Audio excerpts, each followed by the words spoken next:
Esmu permanentā grima meistere ar 18 gadu stāžu. Ar nekvalitīvu permanentā grima izvadīšanu un gaišināšanu nodarbojos jau 15 gadus. Man ir plaša zināšanu klāšanī jomām.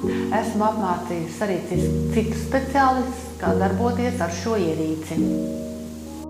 Kopš 2019. gada tiek izstrādāts jauns mikropigmentācijas speciālistu profesijas standarts. Šī standarta ietvaros tiek pacelts jautājums, vai arī turpmāk mikropigmentācijas speciālists drīkstēs veikt lāzeru izvadīšanu. No 2006. gada 1. janvāra tiek paredzēts, ka lāzeru izvadīšana drīkstēs veikt tikai ārstniecības persona.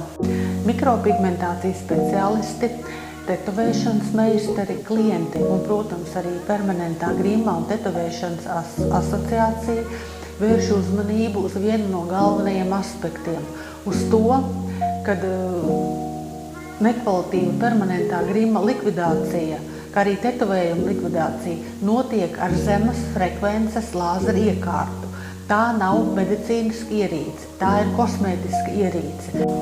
Uzskatu, ka permanentā grima meistari drīkstētu veikt lāzeru izvadīšanu ar atbilstošu likumīgu certifikāciju. Gaidīsim nākamā gada sākumu, kad viss būs skaidrs.